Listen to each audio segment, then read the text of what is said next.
So my great-grandfather was a proud Scotsman, and he taught his children this secret: happiness is helping others.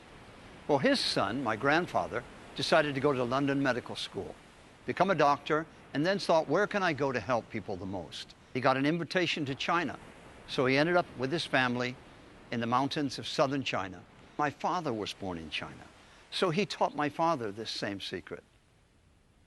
Then it was time to send him to boarding school in England. At boarding school, my father excelled in academics and sports. He went on to get into London Medical School, and it was the time of World War II. So they actually had to transfer to Cambridge because London was being bombed. And he was wondering what to do with his life when he received a letter from China, from a mayor, asking, can you come and help us in Chongqing? And we will pay you 10 sacks of rice every month. My father had a heart for China. He accepted the invitation and got the family ready and went off to China. I was 3 months old when we left Scotland.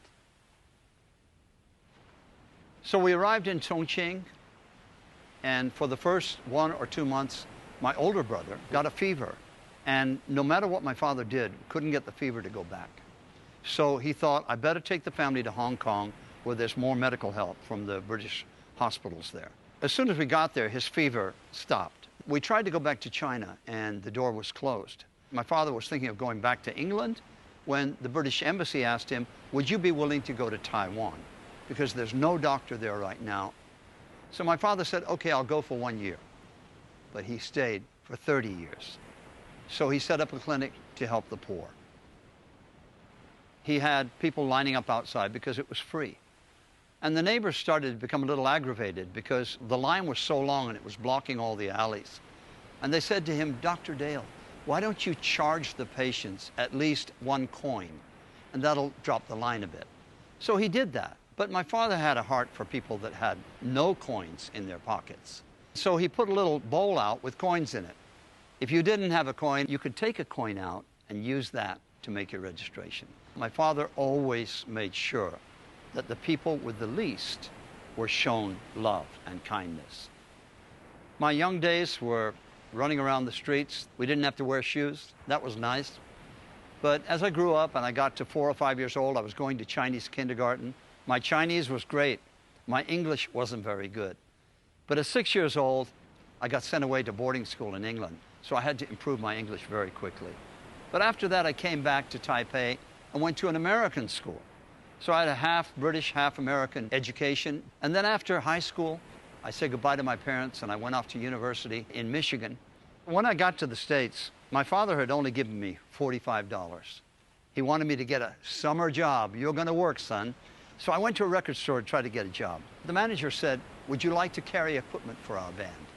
So I carried equipment for them. Pretty soon, I knew everybody in the local scene in music. And then I got invited into a band myself. That was the beginning of my music career. Within 2 years, we signed with Capitol Records and became the top band in Michigan. I had all sorts of legends coming through my house: the Pink Floyd, the Who, Bobby Seger, Iggy Pop, all household names in the United States. Life was amazing.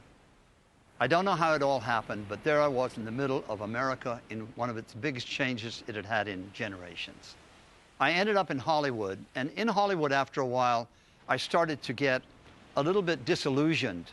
A lot of my friends were rich and famous, but I didn't see the happiness that I expected to see. So I went back to Taiwan for a visit. And when I got there, my father was amazing. He was the happiest person that I met. And yet he was working 12-hour days, 16-hour days, off into the mountains to help the Aborigines. And so I finally got it. After chasing my dream all the way to Hollywood, I discovered happiness is helping other people. So I'm passing that on to my children. I decided to make a big change in my own life. And I stayed out in Asia to enjoy the inheritance that I had received. I spend my time writing songs. Now I'm writing in Chinese and trying to encourage everybody I can find through the words and lyrics of my songs to really cherish their life.